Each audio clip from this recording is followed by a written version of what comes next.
di hidupku, Bapa yang mengerti segala yang ku perlu. Kasih-Mu sempurna, nyata dalam hidupku. Katakan, ku bersyukur Bapa, ku bersyukur Tuhan, buat kasih setia-Mu di dalam hidupku. Ku bersyukur, kami bersyukur, Ku bersyukur Bapa, ku bersyukur Tuhan. ku bersyukur Tuhan, Yes, Lord. buat Kasih setia-Mu di dalam hidupku. Ku bersyukur, ku bersyukur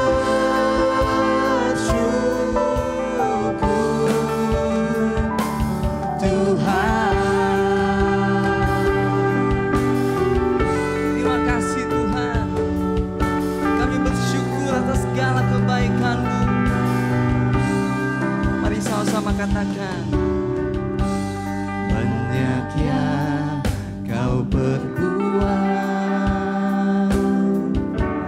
di dalam hidupku. Rancangan-Mu Tuhan, rancangan indah-Mu terjadi di hidup kami, terjadi di hidup Kau Bapa, Bapa yang mengerti. Amin. Terima kasih Tuhan. Segala yang ku perlu, kasih-Mu kasih-Mu sempurna, nyata dalam hidupku. Ku bersyukur Bapa. Kami naikkan pujian syukur kami kepadamu Tuhan. Buat kasih setia-Mu, buat kasih setia-Mu di dalam hidupku. Ku bersyukur, kami bersyukur Bapa. Ku bersyukur Tuhan,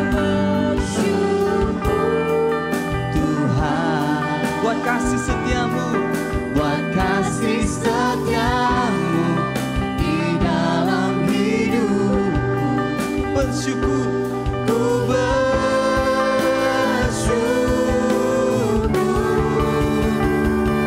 Tuhan. Terima kasih Tuhan buat pemeliharaan-Mu, buat tangan-Mu yang terus memegang kami, buat kasih setia-Mu yang terus menyertai hidup kami Tuhan, sehingga kami bisa melalui Tuhan, bahkan di dalam lembah sekalipun Tuhan. Tak ada lembah kelam yang tak ku lewati tanpa hadir-Mu. Yes, Lord. Hatiku takkan gentar, sebab ku tahu tangan-Mu yang menopangku. Katakan, tak ada lembah, tak ada lembah kelam yang tak ku lewati tanpa hadir-Mu. Hatiku takkan gentar, hatiku takkan gentar, sebab ku tahu tangan-Mu yang menopang.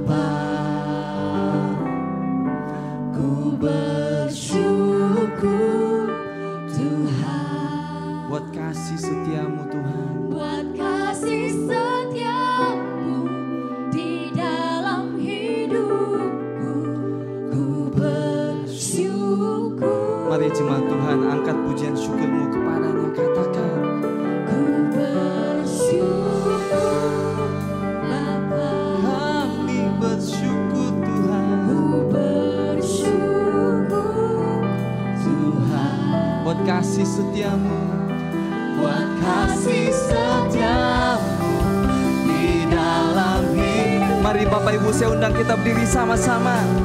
Angkat pujian syukurmu kepada Tuhan.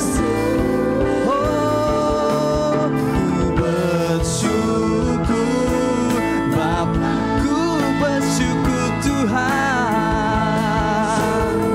Naikkan pujian syukurmu kepadanya, karena Dia mendengar kasih setiamu di dalam hidup. Katakan, ku bersyukur Tuhan, ku bersyukur Bapa, ku bersyukur Tuhan, syukur Tuhan, buat kasih setiamu, buat kasih setiamu di dalam hidupku.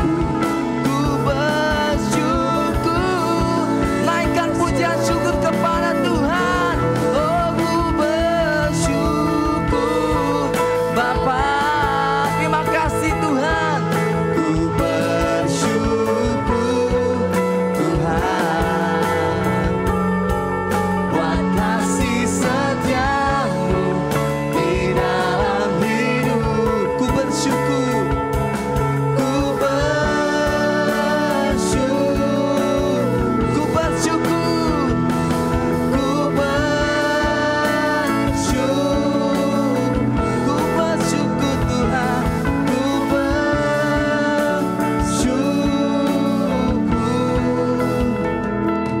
Tuhan.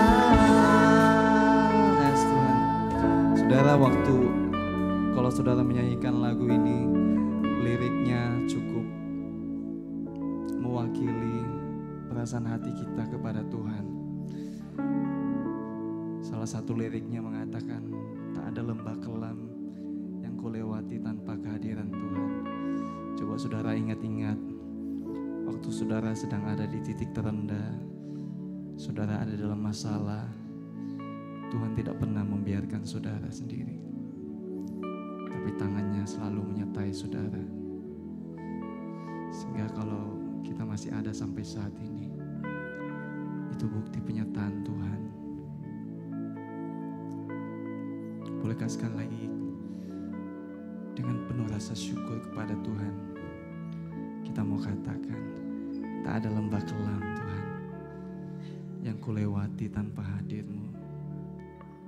Tak ada lembah kelam yang tak kulewati tanpa hadir. Yes, Kau yang selalu ada Tuhan. Hatiku takkan gentar, sebab ku tahu tangan-Mu yang menopangku. Sekali lagi, tak ada lembah kelam, tak ada lembah kelam yang tak kulewati tanpa hadir. Kau yang selalu hadir Tuhan di setiap musim hidupku. Hatiku takkan gentar, sebab ku tahu tangan-Mu yang menopangku. Sebab Dialah Yesus Tuhan, kita katakan,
buat segala kebaikan-Mu, buat kehadiran-Mu di dalam setiap musim hidup kami Tuhan.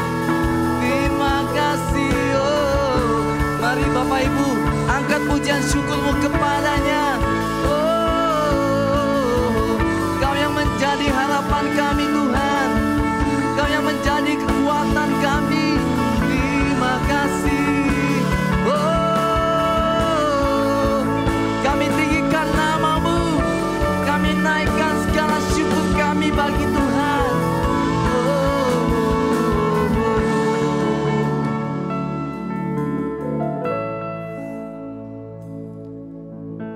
Ajar kami Tuhan untuk menjadi anak-anak yang bersyukur kepadamu, karena kami tahu di dalam segala hal Tuhan Engkau turut bekerja untuk mendatangkan kebaikan bagi setiap kami yang mengasihi Engkau. Apa yang terlihat tidak baik Tuhan di mata kami, Kau sanggup mengubahkannya untuk mendatangkan kebaikan bagi kami Tuhan. Itu sebabnya Tuhan, apapun keadaan kami saat ini, pagi ini kami mau katakan terima kasih Tuhan, Kau baik Tuhan. Selamanya Engkau baik dalam hidup kami Tuhan. Selamanya kasih setiamu Tuhan tidak pernah beranjak dalam hidup kami.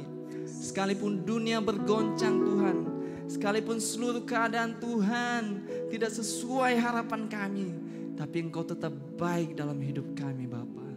Terima kasih Tuhan Yesus. Terima kasih Tuhan. Terima kasih Tuhan.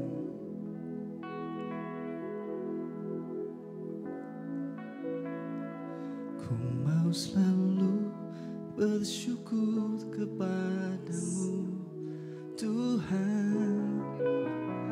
Anugerah-Mu mempesonaku, selalu dan selalu Kau angkat hatiku, Kau membuatku berharga di mana. Mari jemaat Tuhan, angkat suaramu, katakan, ku mau selalu bersyukur kepadamu Tuhan. Anugerah-Mu Tuhan, anugerah-Mu mempesonaku, selalu dan selalu Kau angkat hatiku, Kau membuatku berharga. Ku mau selalu bersyukur, ku mau selalu bersyukur kepadamu Tuhan. Mulut kami penuh dengan pujian syukur kepada Tuhan. Ku mempesonaku, selalu, selalu dan selalu Kau angkat hatiku, Kau membuatku berharga di mata-Mu. Mari dengan sepenuh hati naikkan pujian syukur kepada Tuhan. Oh, ku mau selalu bersyukur kepadamu Tuhan. Sebab anugerah-Mu, anugerah-Mu mempesonaku. Yes Lord, selalu, selalu dan selalu Kau angkat hatiku Tuhan. Ku mau selalu angkat pujian syukur kepadanya. Ku mau selalu bersyukur kepadamu Tuhan. Anugerah-Mu Tuhan mempesonaku Yesus.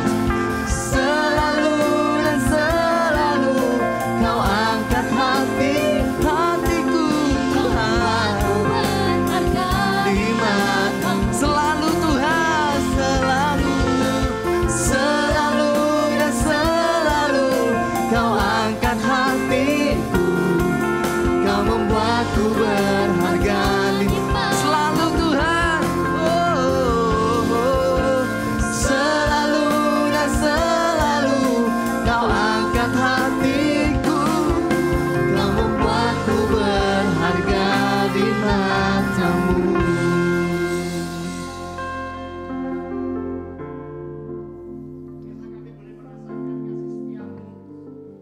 penyertaan-Mu, pertolongan-Mu, perlindungan-Mu buat kami. Bila kami boleh melihat, mata-Mu selalu tertuju kepada kami. Tolong kami. Kaki-Mu tidak pernah berlambat-lambat untuk menyertai kami, menemani kami, memberikan penghiburan kekuatan bagi kami. Pagi ini biarlah kami semuanya boleh merasakan dari hari ke hari, minggu, setiap hari yang kami masuki, jalani, bahkan lewati. Kami boleh merasakan kehadiran-Mu. Kami gak sendiri. Kami tidak khawatir, tidak takut mengenai apapun juga. Bila kami boleh melihat Engkau hadir di dalam hidup kami. Hidup kami merupakan perjanjian, bukti nyata, pemeliharaanmu, perlindunganmu, berkatmu, pengampunanmu, kesempatan yang Kau berikan kepada kami. Sehingga kami boleh datang.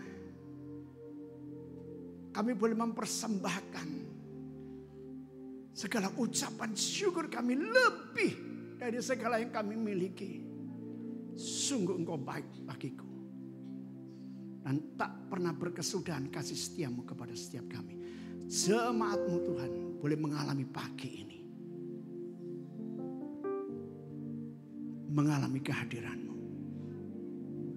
Berbicaralah kepada kami melalui firman-Mu.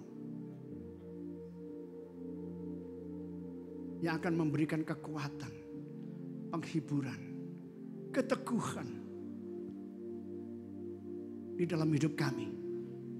Dalam rumah tangga kami, dalam pelayanan kami, dalam usaha pekerjaan, bahkan dalam impian kami. Terima kasih Bapa. Di dalam nama Tuhan Yesus Kristus kami siap mendengar firman-Mu. Haleluya. Amin, amin, amin. Mari kita deklarasikan iman percaya kita kepada kebenaran firman Tuhan. Katakan sama-sama, inilah kabar baik. Saya diselamatkan oleh kasih karunia Allah, bukan oleh perbuatan saya. Saya dibenarkan, saya diubahkan, dan saya diberkati di dalam Dia. Sekarang saya tahu segala sesuatu yang terjadi dalam hidup saya untuk kebaikan.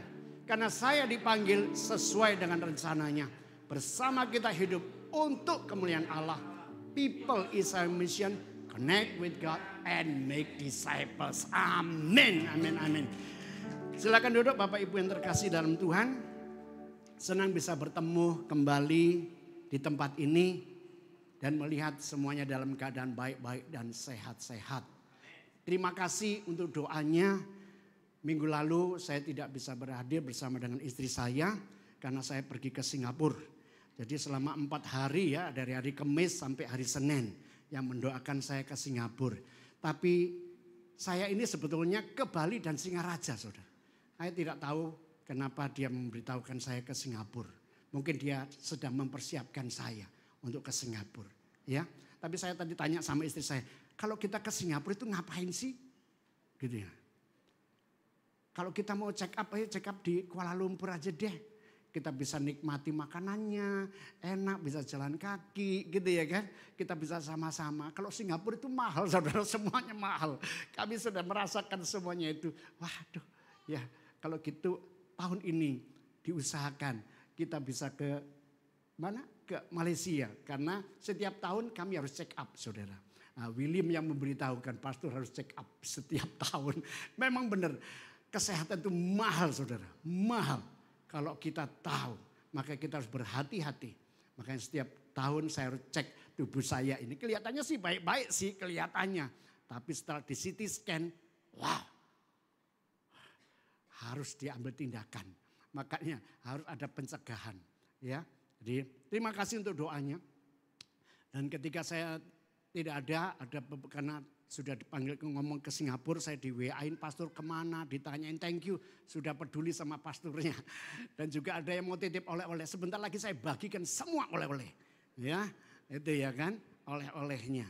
Ya, nah saudaraku, pagi ini tema kita di dalam bulan Agustus, yaitu stand tall. Artinya itu stand tall itu apa ya? Tetap tegar. Tetap tegar. Yaitu sepanjang bulan ini kita harus ada sebuah kebutuhan di dalam diri kita untuk berdiri teguh di dalam kebenaran dan berdiri di atas pondasi yang kuat. Ya. Jadi sepanjang bulan ini kita dibawa dengan tema stand tall, tetap tegar, supaya kita berdiri teguh di dalam kebenaran dan berdiri di atas pondasi yang kokoh. Lalu pertanyaannya, apa sih kebenaran itu? Nah, ini saya renungkan ya. Kebenaran yaitu bahwa Allah Bapa mengasihi kita dengan cara memberikan anaknya yang tunggal, yaitu Yesus Kristus, yang dilahirkan oleh seorang perawan dari keluarga yang sangat-sangat sederhana, yang tidak mempunyai tempat untuk melahirkan bagi bayinya yang dinamai Yesus.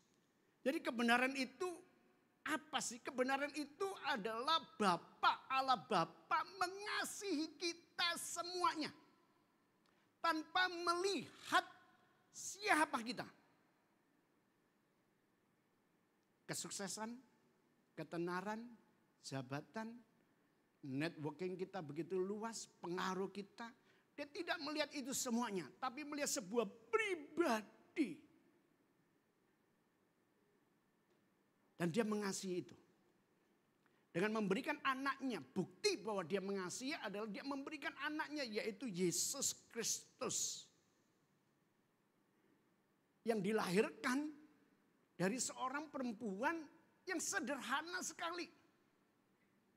Tidak ada lilin, tidak ada tepuk tangan, tidak ada musik, tidak ada tari-tarian untuk kelahirannya. Ketika ia bertumbuh besar, pengajarannya memberikan kelegaan, penghiburan, kemerdekaan, hidup baru bagi yang tidak mengerti, yang berputus asa, khususnya bagi banyak pendosa. Melepaskan orang dari kerasukan, menyembuhkan yang sakit, menghidupkan yang mati, dan sekaligus tamparan bagi mereka yang tinggi hati dan merasa dirinya pandai, memiliki pengetahuan yang sempurna, hidupnya lebih benar, dan menganggap diri sendiri lebih penting, lebih berharga dari yang lain. Supaya mereka berbalik dari jalan mereka dan menerima kebenaran. Kebenaran itu apa sih? Kebenaran ada di dalam Yesus Kristus itu sendiri. Yang kelahirannya tidak ada semarak. Tapi kita bisa melihat pengajarannya. Yang memberikan kelegaan, kelepasan, sukacita, damai, pengampunan. Tidak ada tuduhan, tidak ada penghakiman. Bagi mereka yang berdosa. Maupun tamparan, ingat-ingatan. Bagi mereka yang tinggi hati. Bagi mereka yang merasa dirinya benar. Itu semua dilucuti. Sehingga orang itu bisa melihat siapa dirinya. Dan melihat Kristus siapakah dia. Yaitu kebenaran. Supaya setiap orang yang menerima kebenaran itu boleh diluruskan jalannya. Boleh dibenarkan hidupnya. Apakah kebenaran itu? Yaitu Yesus yang menderita kesakitan oleh karena kita. Dan membawa kematian di dalam tubuhnya atas dosa kita. Dikuburkan sebagai manusia yang hina dan terkutuk. Namun pada hari ketiga bangkit dari antara kematian. Naik ke surga dan duduk di sebelah kanan Allah Bapa. Kebenaran itu yang ada di dalam Yesus Kristus, dia datang kepada kita untuk membebaskan kita. Mengambil segala penderitaan kita sebagai sakit, kutuk ketidakberdayaan kita. Dan dikenakan di dalam tubuhnya dan melalui bilur-bilurnya kita bisa melihat betapa penderitaan yang harus kita tanggung, ia tanggung. Di atas kayu salib. Dan ia sudah kuburkan. Ia bawa semua kutuk, sakit, penyakit, kelemahan, dosa kita. Dia bawa.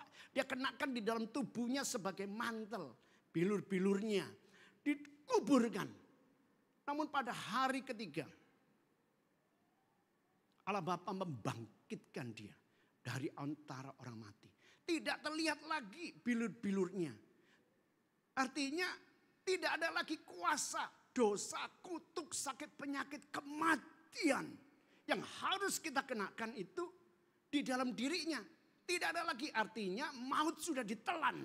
Di dalam kematiannya sudah dikuburkan sehingga kita beroleh kemerdekaan. Kita beroleh kebebasan. Kita bisa bermegah tapi bukan karena siapa kita. Tapi karena apa yang telah Yesus Kristus lakukan di atas kayu salib. Ia naik ke surga ketika ia dibangkitkan. Ia naik ke surga duduk di sebelah kanan Allah Bapa. Itulah kebenaran.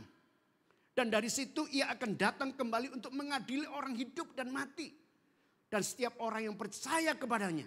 Setiap kita yang percaya kepada Yesus Kristus, karyanya yang agung dan mulia.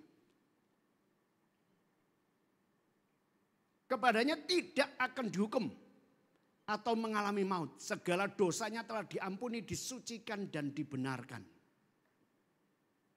Dan kedatangannya ke dalam dunia ini. Sebentar lagi kita menyambut. Ya, sebentar lagi kita menyambut apa itu? Natal. Kelahirannya. Lalu kita mulai merayakan. Sebetulnya itu semua untuk kita. Bukan untuk dia. Kedatangannya sebetulnya kita merayakan Natal itu sebetulnya untuk merayakan diri kita. Merayakan sukacita. Atas kelahirannya. Kedatangannya ke dalam dunia ini untuk menyampaikan kebenaran itu semua yang tadi kita dengar. Dan kepergiannya, kenaikannya ke surga. Untuk menyiapkan kita suatu tempat di mana tidak ada kesakitan. Tidak ada duka cita dan air mata. Kehidupan bersama Yesus untuk selamanya. Saudaraku, itulah kebenaran yang Yesus Kristus sampaikan, yang didengarkan kepada kita. Sekali lagi, ia mengasihi kita. Bukan dengan perkataan, namun dengan perbuatan. Dengan memberikan Yesus Kristus. Yang harusnya dia menikmati kemegahan, kemuliaan, kuasa. Dan dia sanggup memerintahkan untuk menyelamatkan kita. Namun dia meninggalkan semuanya itu. Ia datang kepada milik kepunyaannya. Alkitab mengatakan kita adalah milik kepunyaannya yang berharga. Halo? Bukan apa yang kita miliki. Bukan prestasi kita. Sehingga ia mengasihi kita. Bukan karena kesuksesan kita sehingga ia bisa membedakan. Oh, karena kesuksesan, karena dia rajin. Oh, dia kaya, dia hebat, dia mulai ke kedudukan tinggi. Dari yang gak ada jadi ada. Aku lebih mengasihi dia. Daripada yang biasa-biasa. Tidak. Kasihnya sempurna, sama karena dia melihat sebuah pribadi. Yaitu di dalam diri kita. Mengapa? Karena kita dilahirkan dari milik kepunyaan. Dari image-nya dia. Saudara dan saya sungguh berharga di matanya. Oleh karena itu jangan pernah meremehkan satu sama lain. Ya. Jangan pernah meremehkan satu sama lain. Itulah kebenaran Yesus lakukan buat kita semuanya yang hadir di tempat ini. Ini tema bulan ini. Yaitu kebutuhan kita untuk berdiri teguh di dalam kebenaran dan berdiri di atas pondasi yang kuat. Nah, saya akan bagikan oleh-olehnya sekarang ya. Siapa yang bisa bawakan oleh-olehnya? Saya ada di sini aja deh. Ini oleh-olehnya ya, saya sampaikan. Yang pertama adalah oleh-olehnya. Pertama, dibuka ya, kotak pertama, perhatikan pernikahan saudara. Perhatikan pernikahan saudara. Nah, yang belum menikah, ayo coba bayangkan ya. Itu ya kan, pasangan saudara masing-masing. Tapi yang sudah menikah, perhatikan pernikahan saudara. Perhatikan pernikahan kita. Ini oleh-oleh yang saya dapat. Alkitab mengatakan bahwa manusia tidak bisa hidup sendiri. Laki-laki tidak bisa hidup sendiri. Lalu Tuhan Allah menempatkan seorang penolong yang sepadan bagi laki-laki itu. Nah, ketika saya baca arti laki-laki, perhatikan, laki-laki itu adalah strength, kekuatan. Jadi laki-laki harus lihat dirimu sendiri. Yang disebut laki-laki adalah satu kekuatan yang Tuhan berikan kepada kita. Itulah disebut laki-laki. Nah, kata perempuan itu adalah lemah. Artinya lemah, fragile, rapuh. Hai ibu-ibu, perempuan, perhatikan dirimu, gitu ya. Kamu itu rapuh, lemah. Tapi Tuhan menempatkan perempuan yang lemah, yang rapuh ini di sisi laki-laki yang kuat. Wah, mungkin kita bisa berkata, aku tidak membutuhkan perempuan. Aku bisa berdiri sendiri. Iya, mungkin pada waktu kita masih muda. Mungkin pada waktu pernikahan kita setahun, 2 tahun, 3 tahun. Ketika agak bentrok, bolehlah. Kamu pergi, gua juga bisa pergi. Lu cari yang lain, gua juga bisa cari yang lain. Kamu bisa, gua bisa. Tapi ternyata ketika pernikahan kita sudah berjalan sekian tahun, kita akan menyadari bahwa kita tidak bisa hidup sendiri. Kita akan mengerti bahwa memang Tuhan, meskipun aku ini strength, laki-laki yang dikatakan kuat, namun sesungguhnya aku ini membutuhkan seorang penolong yang lemah, yang ada di tempatku. Nah, kata penolong yang Tuhan berikan kepada kita, artinya kata penolong itu kalau di dunia militer itu mengerahkan seluruh kekuatan militernya, seluruh kemampuannya, semuanya itu dikerahkan. Dan yang kedua artinya adalah pendorong, mendorong, memberikan motivasi, semangat ketika laki-laki lemah didorong. Perempuan tidak memalingkan mukanya, membelakangi laki-laki pada waktu dia jatuh, pada waktu dia lemah, pada waktu dia sakit, dia akan berdiri di sampingnya. Gitu ya kan? Dia memberikan kekuatan, dorongan sehingga sampai hari ini kita ada laki-laki. Bukan oleh karena kekuatan kita, jadi ketika perempuan ada bersama dengan kita, kita tahu bahwa kekuatanku, laki-laki, kekuatanku ada di dalam pasanganku yang disebut lemah, rapuh. Ternyata Tuhan telah mengisi di dalam kelemahan dan kerapuhannya itu satu kekuatan yang luar biasa. Yang bisa mendorong kita, laki-laki, ketika lemah. Yang bisa mendukung. Dan arti berikutnya adalah menentang. Jadi perempuan itu adalah orang yang berani menentang laki-laki. Percayalah itu, saya sudah merasakan. Benar, kelihatannya jangan dianggap sepele, kelihatannya lembut, lemah, rapuh, gak bisa apa-apa. Dia yang akan berani berhadapan, bukan berdiri di samping loh ya untuk memberikan dorongan. Dia akan berdiri di hadapan kita. Dia akan ngomong, dia akan tonjok-tonjok. Waduh, kamu saat itu kamu bisa gemeter kakimu. Gak nyangka perempuan yang disandingkan oleh Tuhan begitu rapuh, lemah. Ternyata dia berani menentang saya sehingga gemeter saya. Percayalah saudara, percayalah. Jangan lihat perkataannya lembut. Percayalah saudara, percayalah. Saya sudah merasakan itu. Ya, itu oleh-oleh yang pertama. Saudara dari Bali, hai perhatikan pernikahanmu. Tuhan sudah menempatkan seorang penolong yang hebat. Dan kedua, perempuan itu artinya saudaraku, yang diambil dari tulangku, daging dari dagingku. Saudara, itu artinya kita tidak bisa dipisahkan. Kalau sudah menikah diberkati saudara, udah jangan punya pikiran untuk membelakangi. Jangan punya pikiran untuk melangkah, coba-coba keluar. Jangan saudara, jangan. Itu adalah tulang dari tulang kita, daging dari daging kita. Tidak bisa dipisahkan. Artinya apa? Ini menggambarkan hubungan kita dengan Tuhan. Kita tidak bisa dipisahkan. Oleh karena itu Tuhan mengatakan kepada kita, Alkitab mengatakan bahwa ketika Tuhan membentuk kita, dibentuknya kita ini menurut gambar dan rupanya. Sehingga di dalam diri kita ini tidak bisa dipisahkan dari gambar dan kemuliaan Kristus Yesus di dalam kita. Maut boleh memisahkan kita. Tapi dia telah menelan maut di dalam tubuhnya. Sehingga kita bisa disatukan dengan dia. Jadi kita ini lemah saudaraku.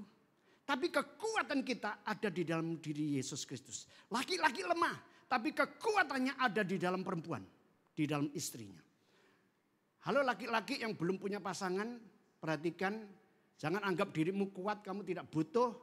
Tapi ingat, kamu itu lemah. Mulai cari pasanganmu, kanan, kiri, belakang, depan. Mulai cari sungguh-sungguh.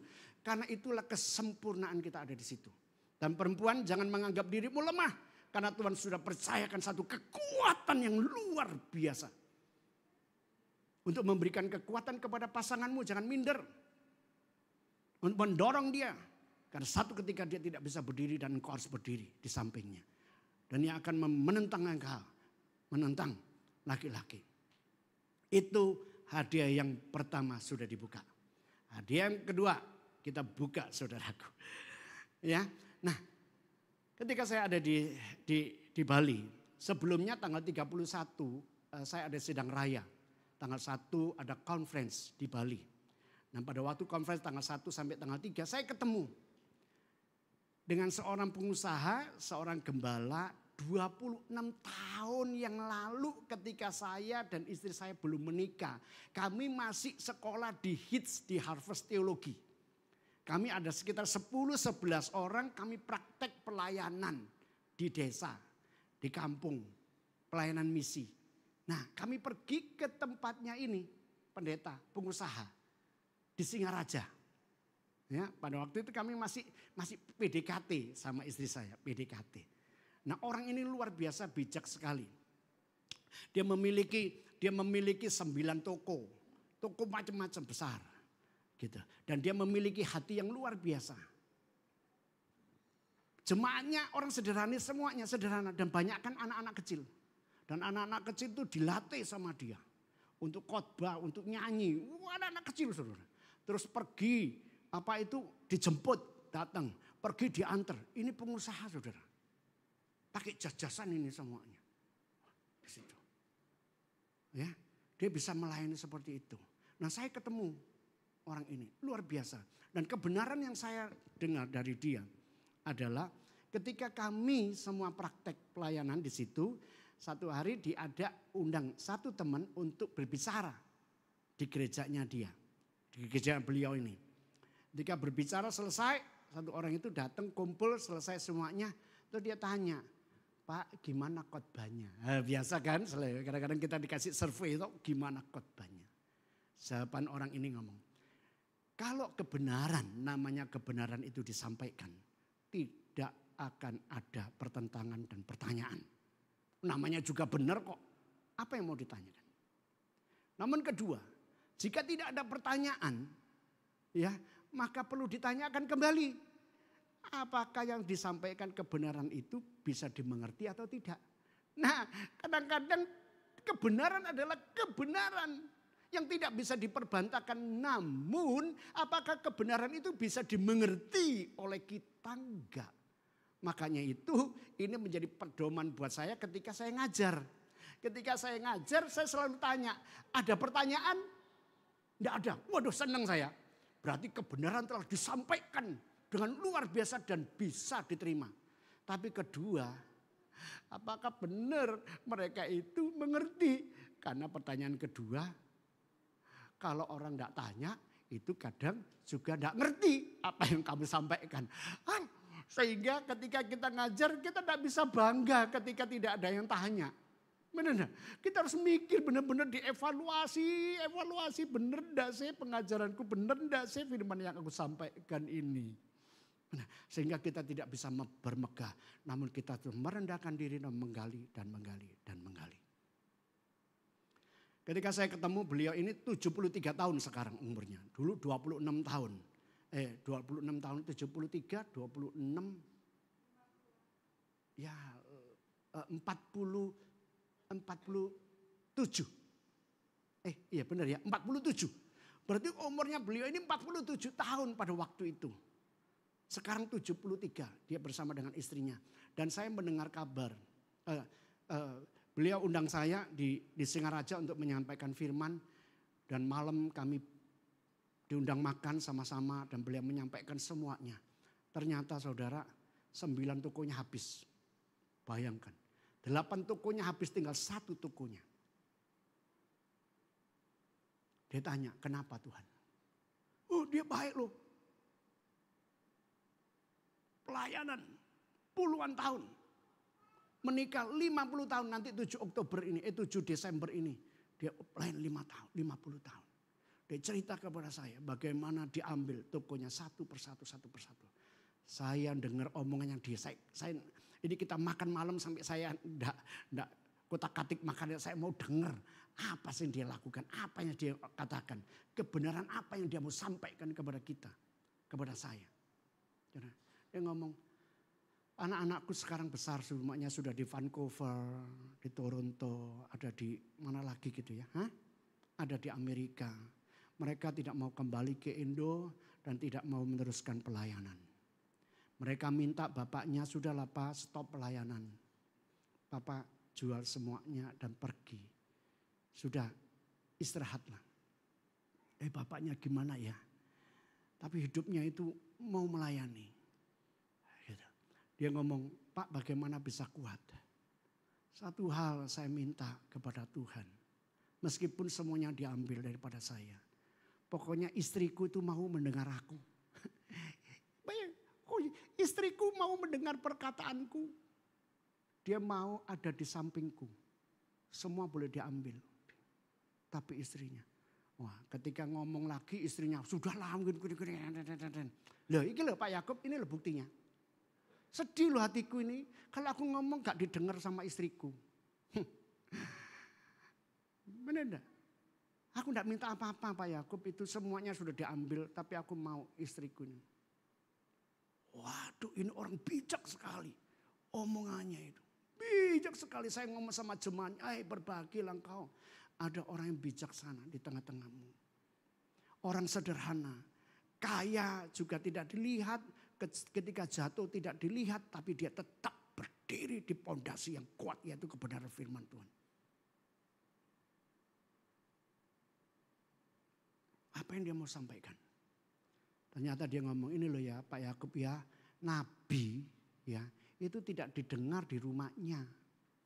Saya berharap istri saya tidak begitu ya. Ya, tapi masuk sini keluar sini, masuk sini. Aduh, kesedihan suaminya yaitu ketika tidak didengar omongannya sama istri. Memang sih semua orang mau didengar, tidak mau mendengar. Lihat itu ya, semua mau didengar, tidak mau mendengar.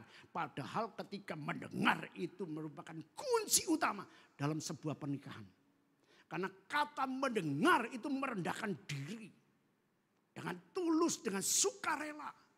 Tapi kita tidak bisa merendahkan diri dengan tulus dan sukarela kalau kita tidak memiliki cinta di dalam diri kita. Dan Yesus Kristus telah membuktikan dia datang terlebih dahulu untuk mengisi hidup kita ini supaya dibentuk. Dengan cintanya supaya kita bisa merendahkan diri. Ketika kita merendahkan diri kita bisa membuka telinga kita untuk pasangan kita dengan rendah hati. Ketika kita mendengar itulah satu kekuatan yang luar biasa yang tidak bisa digoncangkan oleh apapun juga. Yesus mau supaya kita mendengar suaranya. Dengan mendengar artinya kita mengasihi dia.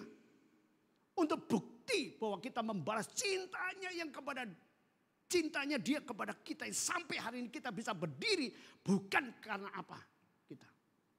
Tapi karena dia yang sudah mati buat kita. Kata mendengar. Saudaraku, banyak orang mendengar. Bukan apa yang kita sampaikan. Orang mendengar, tapi siapa kamu? Ada orang yang diundang untuk menyampaikan sebuah seminar. Ya, ketika dia naik mimbar, dia membawa segelas kopi. Segelas kopi yang dari styrofoam ya, kopi ya, styrofoam. Ketika dia berdiri di podium ini, dia meminum. Dia ingat sebelum dia menyampaikan seminar, materinya dia ingat. 2 tahun yang lalu, saya berdiri tepat di tempat ini sama. Tapi pada waktu itu saya menjabat sebagai Menteri Pertahanan Amerika. Wakil Perdana Menteri Pertahanan. Saya diundang untuk menyampaikan seminar ini di pesawat. Saya sudah disambut, dikasih kalung, dibukakan pintu sampai diantar ke hotel. Di hotel dibuka kamar itu sudah siapkan semuanya. Sambutan kata-kata yang luar biasa. Sarapan pagi sudah ada yang nunggu. Mau minum apa Tuhan? Kopi, diambilkan kopi dengan cangkir yang bagus. Cangkir bagus. Untuk saya. Saya duduk, saya dilayani, kursi ditarikin, ya, duduk. Dengan minuman ini. Ketika saya pergi menyampaikan seminar, dijemput, diantar, dibukakan pintu.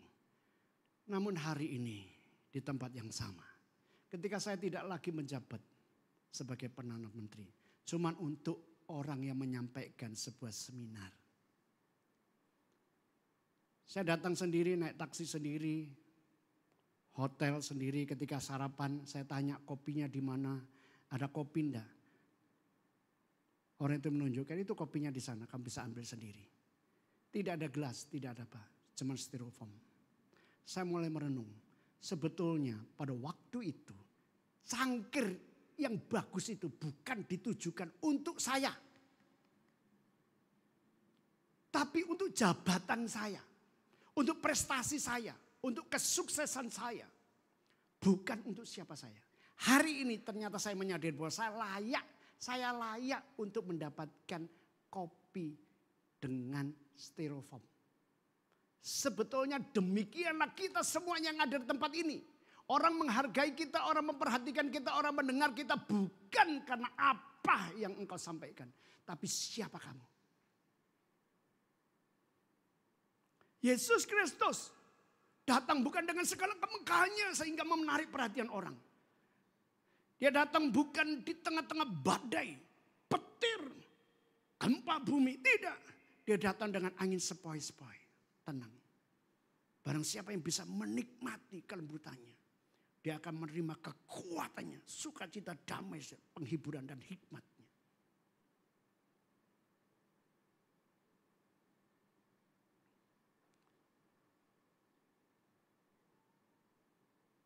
Maka Yesus mengajar kepada kita untuk memperhatikan sebuah pribadi.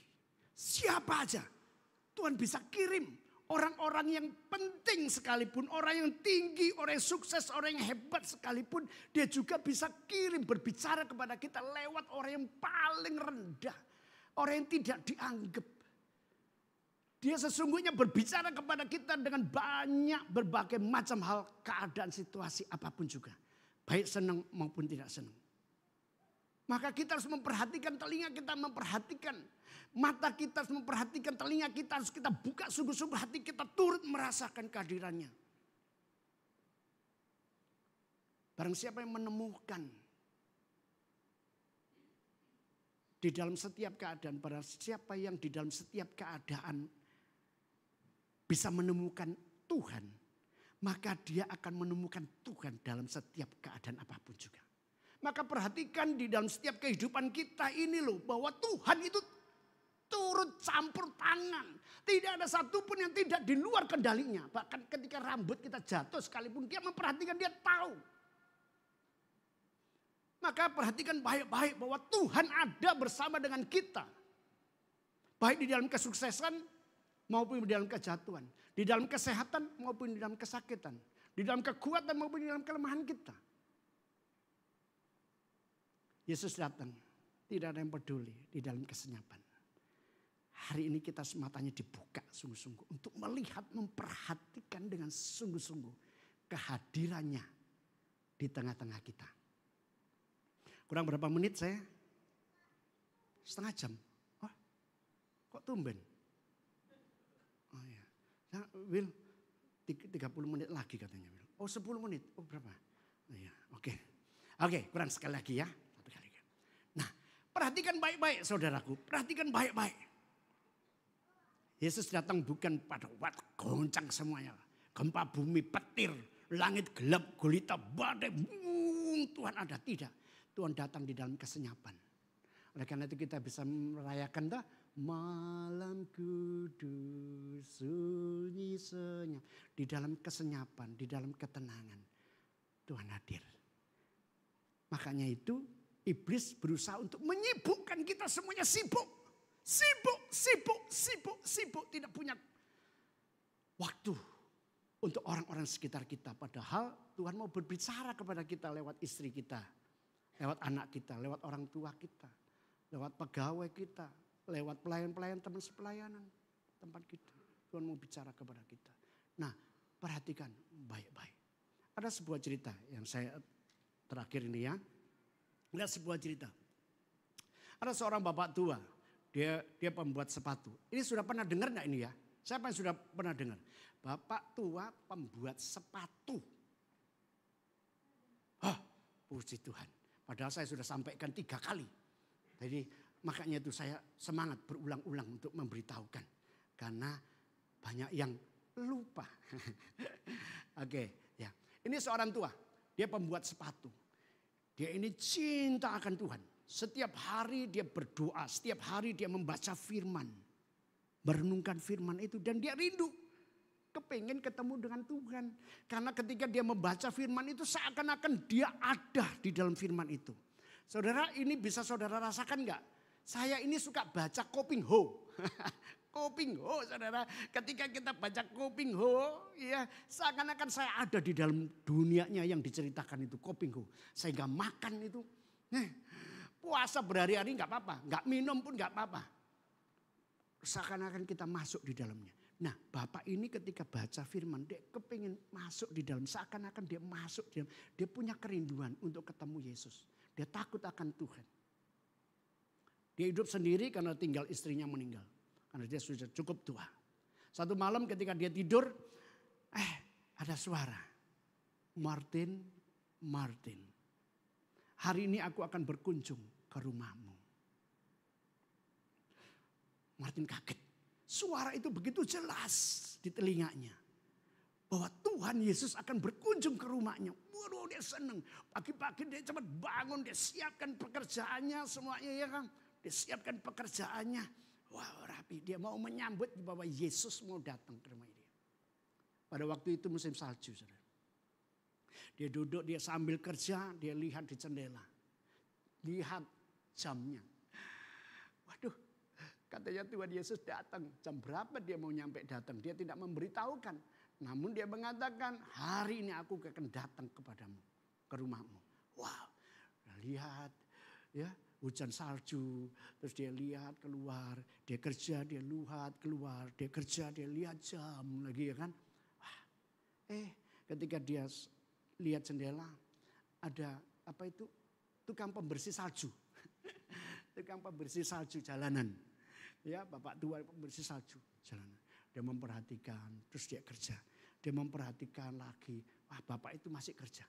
Terus tergeraklah hatinya dia.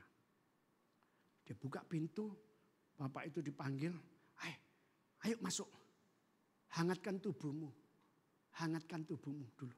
Nanti setelah itu kamu bisa kerja. Wah, bapak itu senang, menghangatkan tubuhnya di rumah itu. Pak Martin sudah nyiapkan semuanya perapian dan di rumah itu hangat. Bapak ini diberi minum, saudara. Minum. Setelah minum, ngobrol-ngobrol, bapak itu terus minta pamit dan meneruskan pekerjaannya. Martin terus melanjutkan pekerjaannya. Dia lihat jam.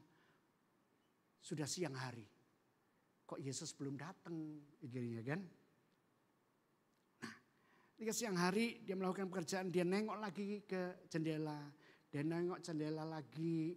Barangkali ada yang lewat. Ternyata ketika dia melihat jendela. Di luar jendela itu ada ibu. Dengan membawa bayinya. Kedinginan. Kedinginan ibu. Bapak ini, Pak Martin melihat, kok ibu ini enggak pakai mantel, enggak pakai apa, kedinginan. Kok bisa ini ibu langsung cepat-cepat Martin buka pintu, dia panggil ibu itu. Ayo hangatkan tubuhmu. Kenapa kau enggak pakai mantel? Bagaimana dengan anakmu? Bisa kedinginan, bisa mati. Ayo hangatkan tubuhmu. Wah, Martin cepat-cepat siapkan minuman, makanan, biskuit, semua yang dikasih ke dia. Setelah makan, minum semuanya ini. Ngobrol ya sama Pak Martin sama ibu ini. Terus kemudian ibu ini pamit. Ketika mau keluar, wah dia ingat. Dibuka lemarinya ada mantel istrinya. dikenakan pada ibu. Kamu tidak boleh keluar tanpa mantel ini. Kamu harus kenakan, hangatkan tubuhmu. Anaknya dikasih selimut, ya anduk itu bungkus supaya hangatkan. Pak ini keluar. Ibu ini keluar. Jelang dilihat Pak Martin ya. Waktu sudah menjelang sore. Sudah mau kokot dia. Tapi dia lihat, barangkali Tuhan sebentar lagi datang. Dilihat. Terus dia lihat ke jendela. Ada ibu penjual apel. Dengan gerobak apel gini ya. Dorong ibu-ibu tua gitu. Nah di situ ada anak yang mencuri. Ngambil apel tangannya. Dia lari tapi ketangkap sama ibu itu. Maka terjadilah keributan. Karena ibu ini mau membawa anak ini kepada polisi. Jadi ribut di situ. Sehingga Martin lihat. Apa terjadi di situ. Dia keluar. Dia dengarkan. Kemudian dia ngomong. Ibu sudah. Perkara ini tidak usah dilaporkan polisi. Saya tanggung berapa apel yang diambil sama anak ini. 1, oke, timbangkan 1 kilo buat anak ini. Saya yang bayar semuanya. Oke, wah sambil ngomel begitu. Anak ini dikasih kantongan 1 kilo oleh Pak Martin. Anak ini pergi. Martin kembali lagi ke rumah. Di hari sudah sore, hatinya kecewa. Tuhan tidak datang. Namun ketika dia mau tidur, saudaraku, ketika dia mau tidur, ada suara, Martin, Martin, tidakkah engkau mengenal aku? Tuhan, aku sudah tunggu mulai dari pagi sampai sore. Martin, Martin, tidakkah engkau mengenal aku? Lalu dari tembok itu, muncul sebuah bayangan. Yang Martin lihat. 1, bapak sekop itu. Pembersih salju. Yang kedua, ibu dengan anak. Yang ketiga, penjual apel bersama dengan anak yang mencuri. Aku telah berkunjung ke rumahmu. Wah, Martin ingat firman Tuhan ini. Tolong dibuka.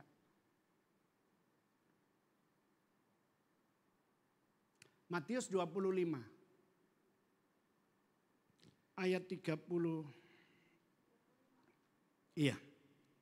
Sebab ketika aku lapar, kamu memberi aku makan. Ketika aku haus, kamu memberi aku minum. Ketika aku seorang asing, kamu memberi aku tumpangan. Ketika aku telanjang, kamu memberi aku pakaian. Ketika aku sakit, kamu melawat aku. Ketika aku di dalam penjara, kamu mengunjungi aku. Dan raja itu akan menjawab mereka. Aku berkata kepadamu, sesungguhnya segala sesuatu yang kamu lakukan untuk salah seorang dari saudaraku yang paling hina ini, kamu telah melakukannya untuk aku. Wah, Tuhan berbicara kepada kita, dia dekat kepada kita secara pribadi. Bukan di tempat keramaian. Sehingga kita mencari-cari dia. Kita berkatakan bukan di gunung tinggi sehingga atau di langit siapa yang membawa kita ke sana. Bukan di dasar bumi sehingga kita menyelam untuk mendapatkannya. Tapi sesungguhnya dia ada bersama dengan kita. Dia ada di dalam firman yang kita baca. Dia ada di dekat kita. Dia ada di sekitar kita. Dia datang dengan ketenangan, dengan kesenyapan. Namun sadarkah kita bahwa setiap hari dia mengunjungi kita. Setiap hari dia ada bersama dengan kita. Pagi ini, ayo buka mata kita. Tuhan mau, bukan secara teori. Kita mendengar ceritanya. Sama seperti Ayub. Tapi Tuhan mau kita mengalaminya secara pribadi. Buka mata kita. Dan Tuhan mengajarkan sebuah kebenaran. Kebenaran. Tidak berbicara siapa kamu. Tapi apa yang disampaikan. Sehingga kita melihat, membuka telinga kita. Membuka mata kita. Membuka hati kita. Kepada setiap orang yang Tuhan kirimkan di tempat kita. Bahkan orang yang menyakitkan sekalipun. Bahkan orang yang membenci kita. Bahkan musuh kita sekalipun. Tuhan mau berbicara kepada kita dan memberkati kita. Mari kita berdoa. Bapa yang baik, kami mengucap syukur dan terima kasih untuk kasih setiamu. Berbicaralah kepada kami Tuhan. Ajak kami, setiap kami boleh mengalami Engkau secara pribadi. Tuhan, Engkau sudah memanggil kami, Engkau sudah mempertemukan kami, Engkau mengajar kami, Engkau sudah memberikan hati yang baru buat kami. Ajar kami, kelembutan kami, kerendahan hati kami seperti tanah yang gembur. Setiap firman-Mu yang Kau berikan kepada kami boleh berakar, bertumbuh dan berbuah tepat dan indah pada waktunya. Dan itu yang sedang Kau kerjakan dalam kehidupan jemaat-Mu, umat-Mu, kami semuanya ada di tempat ini. Kemuliaan bagi nama-Mu, terpujilah Engkau Tuhan di dalam nama Tuhan Yesus Kristus. Amin. Amin. Tuhan berkati kita semuanya. Thank you. Kami bersyukur padamu Tuhan, atas bangsa dan negeri tercinta. Dulu Kau berjuang, berkorban jiwa, kini kami hidup dalam merdeka. Merdeka bukan hanya di bumi, tetapi juga di dalam hati. Yesus Kristus sumber sejati, kemerdekaan yang kekal abadi. Bersamamu kami merdeka, bersamamu kami kuat. Indonesia maju dalam kasih-Mu. Yesus Tuhan, Kau yang berkuasa.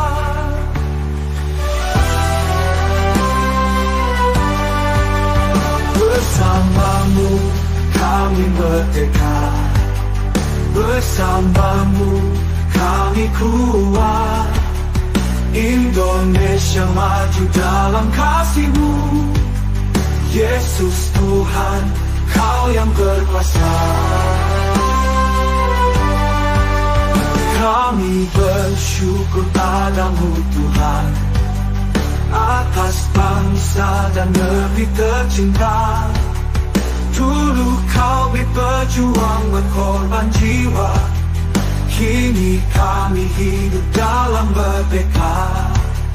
Merdeka bukan hanya di bumi, tetapi juga di dalam hati.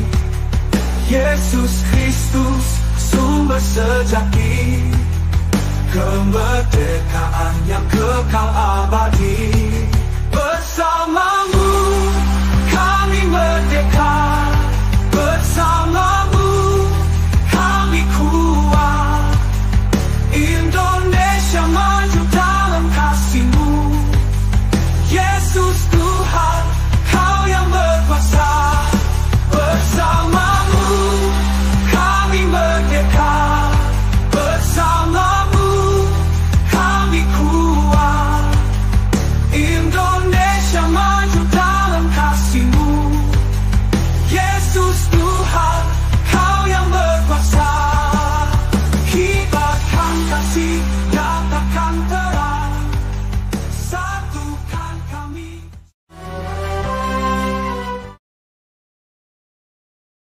Oleh sebab itu, saya mendorong kita semua, Bapak Ibu khususnya. Jadi tidak lama-lama kok ya. Nanti kita akan ngajarnya itu iramanya ngikutin tidak terlalu lama ya. Paling lama 30 menit sampai 45 menit ya.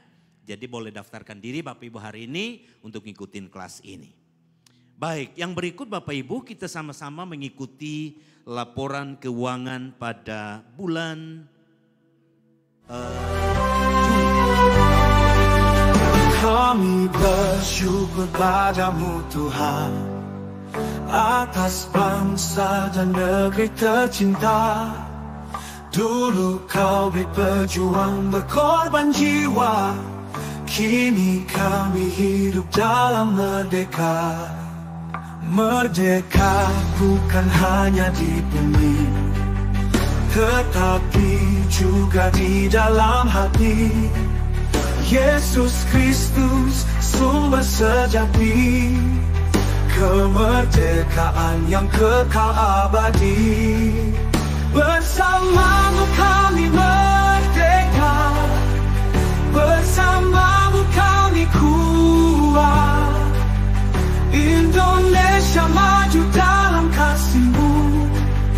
Yesus Tuhan, Kau yang berkuasa.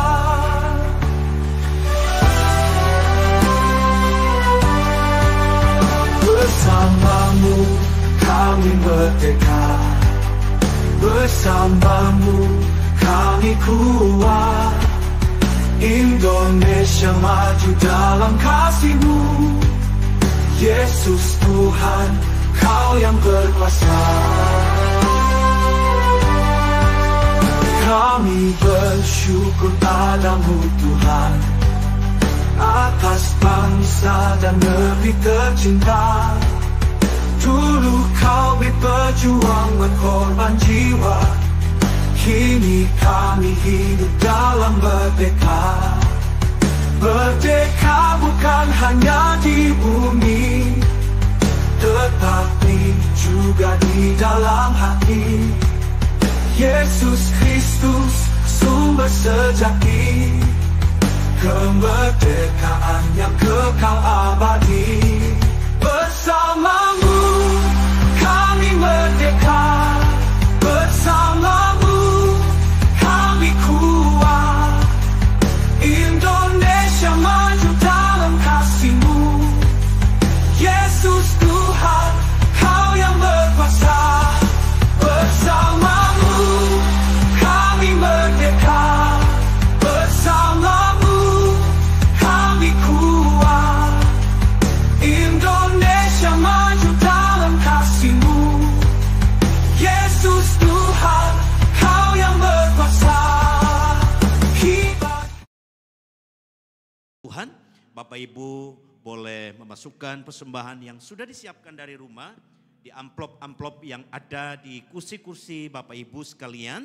Kalau Bapak Ibu tidak membawa uang cash, boleh scan barcode di amplop yang ada tertera di barcode yang ada tertera di amplop yang ada. Terima kasih, Tuhan memberkati. Mari kita berdoa. Bapak, terima kasih untuk hari ini, hari yang luar biasa, hari yang penuh dengan berkat, hari yang penuh dengan mujizat ya Tuhan. Kami percaya bahwa Tuhan menolong, mengurapi setiap kami semua. Tuhan memberkati kami di tempat di mana kami bekerja, di tempat di mana kami hidup, di tempat di mana kami ada. Kami berdoa Tuhan Yesus, Engkau boleh memberkati kami dengan limpah-limpahnya. Kami berdoa Tuhan Yesus untuk jemaat-Mu di tempat ini. Tuhan, apa yang menjadi keinginan, apa yang menjadi pergumulan mereka, kami percaya bahwa Tuhan, Engkau tidak pernah berhenti untuk menolong setiap umat-Mu. Saat ini kami akan memberikan persembahan. Tuhan, Engkau tolong kami, memberkati kami, urapi kami. Sehingga persembahan yang kami beri itu boleh menjadi berkat untuk pekerjaan Tuhan di tempat ini dan di mana-mana Tuhan utus kami pergi. Terima kasih Tuhan. Ini doa kami di dalam nama Yesus Tuhan dan Juru Selamat kami. Kami mengucap syukur dan berdoa. Haleluya. Amin. Selamat memberi dan Tuhan memberkati.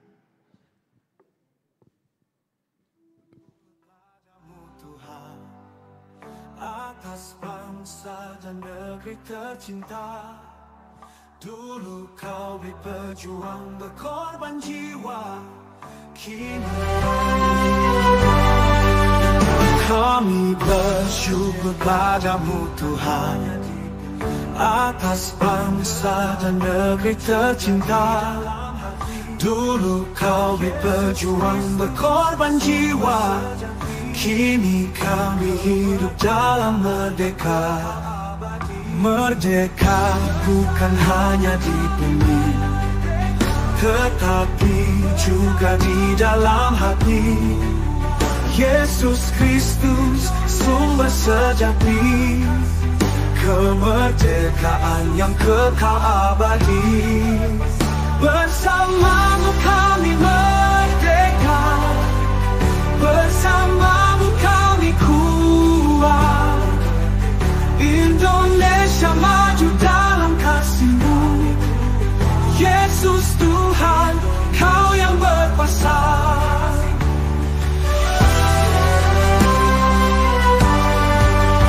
Bersamamu kami merdeka, bersamamu kami kuat. Indonesia maju dalam kasih-Mu. Yesus Tuhan, Kau yang berkuasa.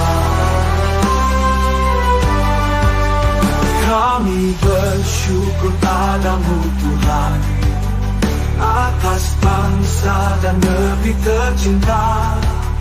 Dulu kau berjuang berkorban jiwa, kini kami hidup dalam merdeka. Merdeka bukan hanya di bumi, tetapi juga di dalam hati. Yesus Kristus sumber sejati, kemerdekaan yang kekal abadi. Bersamamu kami merdeka, bersamamu kami kuat. Indonesia maju dalam kasih-Mu. Yesus Tuhan, Kau yang berkuasa. Bersamamu kami merdeka, bersamamu kami kuat. Indonesia maju dalam kasih-Mu. Yesus Tuhan, Kau yang berkuasa. Setiamu, terima kasih atas setiap kebaikan-Mu. Kami berdoa buat umat milik kepunyaan-Mu sepanjang minggu ini. Ketika mereka Tuhan untuk mengadakan bepergian jauh, melakukan tugas, panggilan, bahkan pelayanan, bahkan pekerjaan, bisnis, ikatan atau apapun juga. Tuhan, kami minta penyertaan daripada Engkau.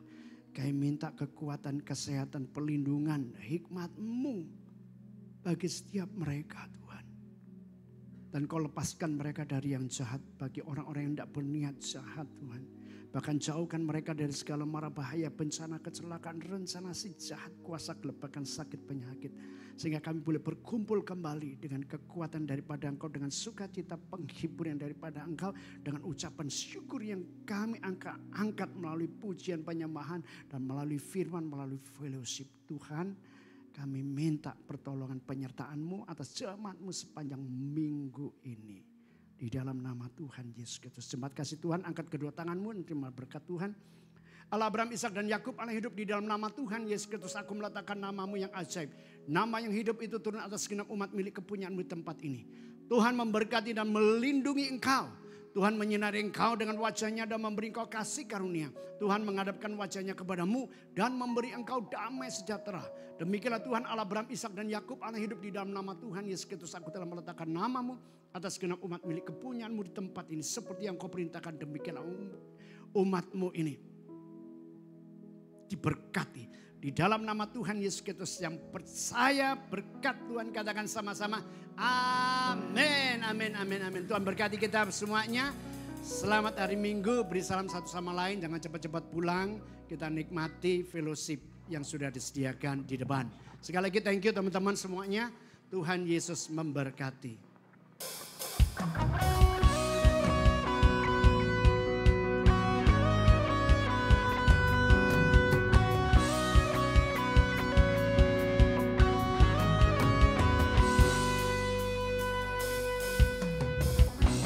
Arti